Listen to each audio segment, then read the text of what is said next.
Amandus, thank you for joining us. You're the expert or fundi on all things agriculture within Africa. Talk to me a bit about the opportunities that lie across the African landscape and what commercial banks are doing within the space. I think what is important is, there's a lot of opportunity for agriculture in Africa.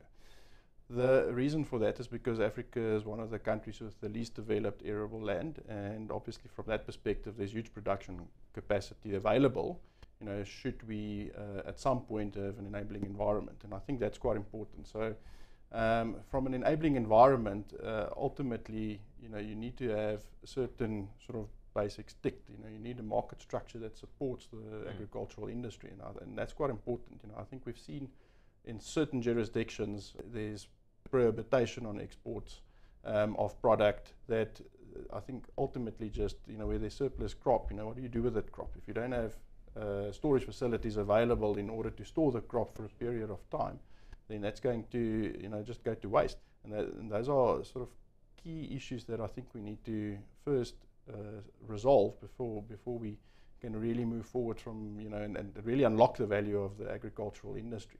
But I think the opportunities are definitely there. The commercial banks are obviously quite key to play a role there, and ultimately, I think it will be quite selective. A bank is a bank; they take risk in a very responsible manner. We have deposited money, so we have to be a little bit more conservative. And we can only don't have a development mandate, and we do see a lot of the development agencies playing a key role in specifically that area. So, partnering and co-investing with development agencies, I think, is one of the strategies that we think would be sort of quite positive for us going forward. If we can just take you back a bit, we often talk about agriculture in blanket terms, but to my understanding, there's a significant difference between agri and agro-processing within the continent. Just talk to me a bit about that distinction and where potentially the value or the opportunities lie, in your opinion. A holistic approach is required. So you can't separate primary agricultural production from agri-processing, which is taking the product that is produced and milling it, crushing it, beneficiating it, whatever the case might be.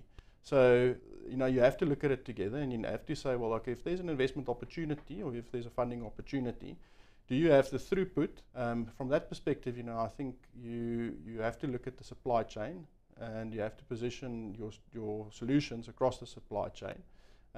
What we have noticed is that there's a lot of corporate sponsored type projects, which is a very positive trend that is starting to develop, where corporates are enabling the primary agriculture because they see it as a necessity for to secure sustainable supply. That is the type of projects and approaches that you want to take in agriculture in Africa.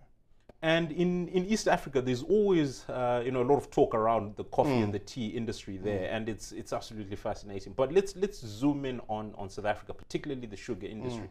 Talk to me a bit around the opportunities there. Yeah, so Neville, I think the sugar industry, there has been some challenges in the past, and I think that's important to acknowledge. There were sugar imports that were done at zero customs duty. That flooded the market with cheap product. Obviously, we protect the industry through the customs duty. It's a big employer, for South Africa, and I think we need to just keep that in mind as far as possible, and try and protect the industry as far as possible. But at the same time, I think there's other uses for sugar cane, and I think we've already seen it through production of other types of outputs. And ultimately, I think what we can do is we can look to diversify the sugar industry and start producing sort of other products that would at least protect the farmers.